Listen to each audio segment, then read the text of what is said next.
जय हिंद दोस्तों। ये अभी MPITI का जो 14 तारीख को पेपर होने वाला है उसमें ट्रांजिस्टर के कुछ इंपॉर्टेंट पॉइंट्स को आइए आज डिस्कस कर लेते हैं। आप मुझे कमेंट सेक्शन में बताइएगा कि कौन सा टॉपिक आपको नहीं समझ आ रहा है, मैं उसको बहुत ही आसान भाषा में प्रैक्टिकल वैल्यू के साथ आपको समझाऊंगा। चलिए बिना किसी देरी के वीडियो को स्टार्ट करते हैं। देखिए लिखा है ट्रांजिस्टर का मतलब क्या होता है। एक ट्रांजिस्टर देखिए आपने लिखा होगा ट्रांसमिट और रजिस्टर, जो रजिस्टर का यूज करके सिग्नल को क्या करता है, ट्रांसमिट करता है। तो इसका बहुत इंपॉर्टेंट पॉइंट है कि इसमें कितने डायोड की संख्या होती है, तो 2 डायोड। जब 2 डायोड को मिला देता हूं ना तो 2 डायोड और 3 टर्मिनल इसमें होता है। टर्मिनल का नाम होता है एमीटर, बेस और कलेक्टर, जिसको अपन आगे डिस्कस करेंगे, ठीक है ना।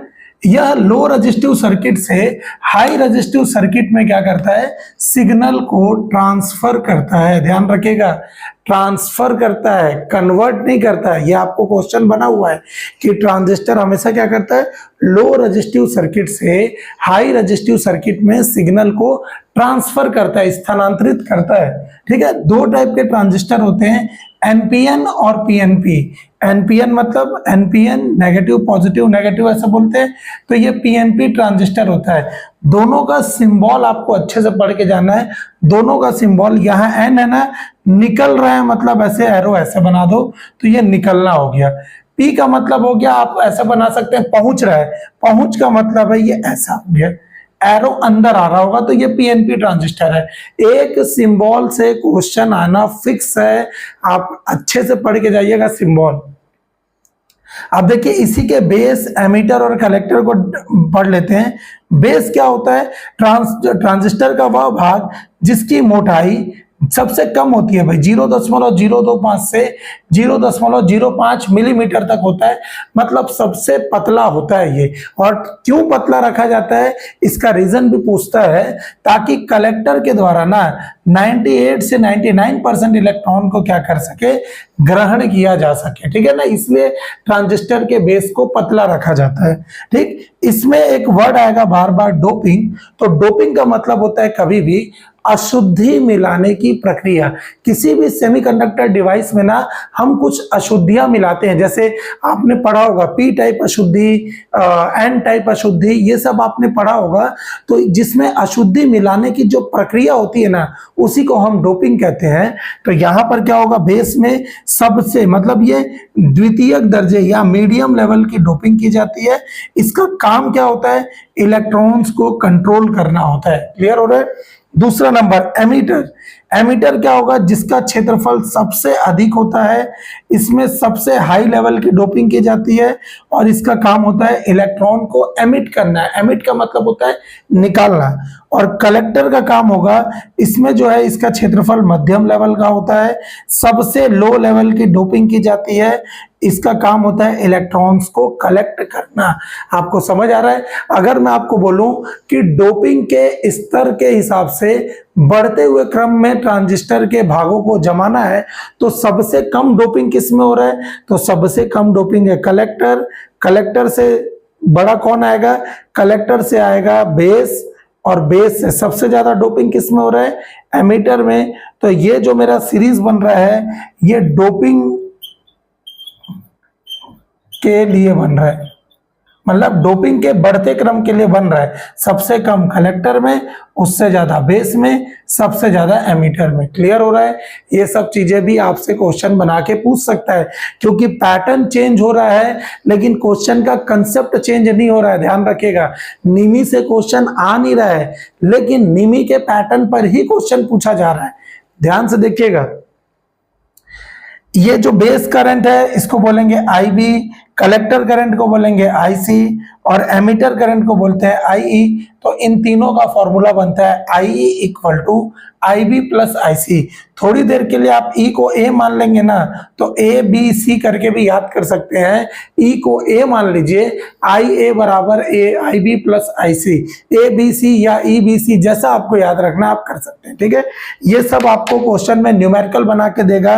बोलेगा बेस करंट आपको दे दिया है 5 micro ampere, collector current 3 micro ampere बोल देगा, तो एमीटर करंट कितना होगा, 5 + 3 8 कर दूंगा तो ये आंसर आ जाएगा। ठीक है, ऐसे कुछ न्यूमेरिकल देता है। क्लियर हो रहा है? अब एक ट्रांजिस्टर के लीड को हम कैसे पहचानेंगे? तो ट्रांजिस्टर के लीड को पहचानने के लिए अगर एक ट्रांजिस्टर के लीड आपस में बराबर है ना, तब चिन्ह कोई ये जैसे चिन्ह बने रहता है ट्रांजिस्टर के लीड में ना, ऐसे एक चिन्ह बने रहता है, तो चिन्ह के पास वाली हमेशा कलेक्टर होगी, बीच वाली बेस होगी और तीसरी हमेशा एमीटर होगी। अगर कोई ट्रांजिस्टर धातु की बनी है ना, तो अंकित चिन्ह हमेशा एमीटर को दर्शाएगा, बीच में बेस होगा और जो दूर होगा वो होगा कलेक्टर, दूर वाला हमेशा कलेक्टर होगा। लेकिन अगर तीर के चिन्ह वाले ट्रांजिस्टर हो, जैसे ऐसा वाला ट्रांजिस्टर हो, तो तीर के चिन्ह के पास हमेशा एमीटर होगा, बीच में बेस होगा और तीसरा हमेशा कलेक्टर होगा। ये आपको याद करना है, डायग्राम में भी मैं आपको दिखा दे रहा हूं, ये चीजों से आप पढ़ सकते हैं। क्लियर है?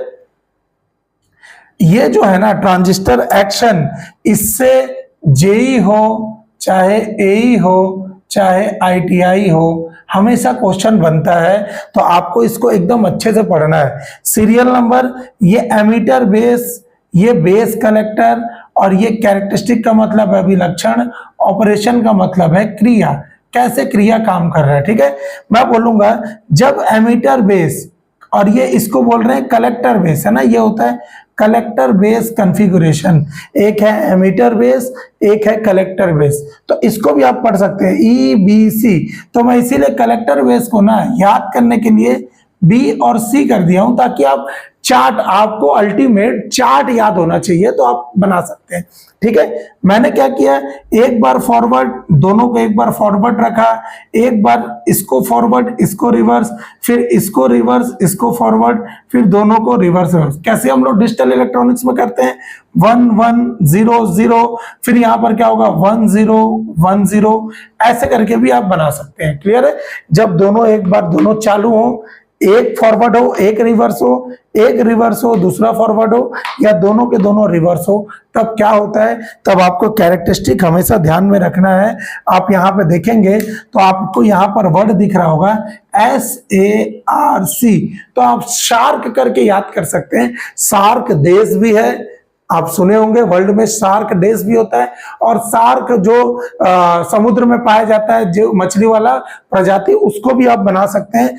जब एमीटर बेस भी फॉरवर्ड में हो, कलेक्टर बेस भी फॉरवर्ड में हो, तो ट्रांसफॉर्मर हमेशा ट्रांजिस्टर हमेशा सैचुरेशन क्षेत्र में काम करता है, सैचुरेशन रीजन पे काम करता है, और इसका जो ऑपरेशन होता है हमेशा ऑन स्विच की भांति कार्य करता है।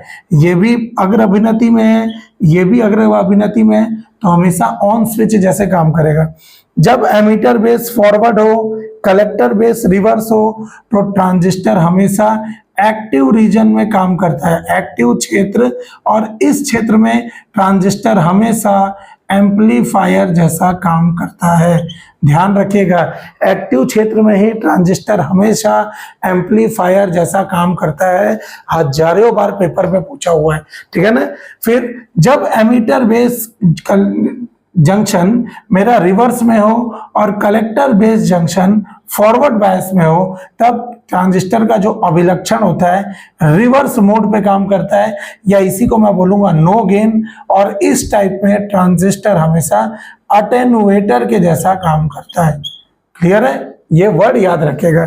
चौथा है, जब एमीटर बेस जंक्शन भी रिवर्स बायस में हो और कलेक्टर बेस जंक्शन भी रिवर्स बायस में हो, तो ट्रांजिस्टर हमेशा कट ऑफ रीजन में काम करता है, और कट ऑफ रीजन में ये नो या ओपन स्विच के जैसा काम होता है, ओपन स्विच। ठीक है ना? ये ऑन स्विच बोलूं चाहे क्लोज स्विच बोलूं, दोनों का मतलब एक ही है, ध्यान रखिएगा। ऑन स्विच बोलूं चाहे क्लोज स्विच बोलूं, दोनों का मतलब एक ही होता है। क्लियर है?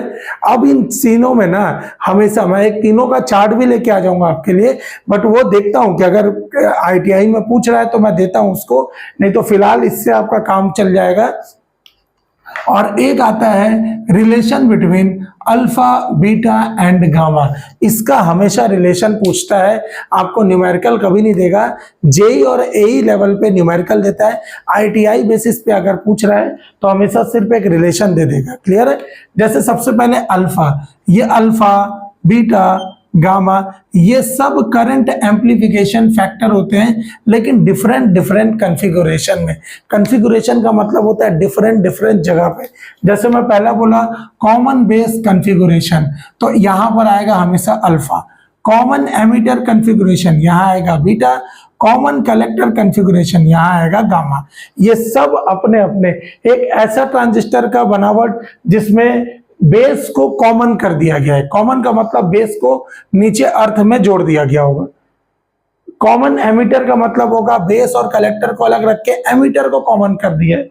कॉमन कलेक्टर का मतलब होगा कलेक्टर को कॉमन कर दिया, मतलब दोनों से बीच में कलेक्टर जुड़ा हुआ है।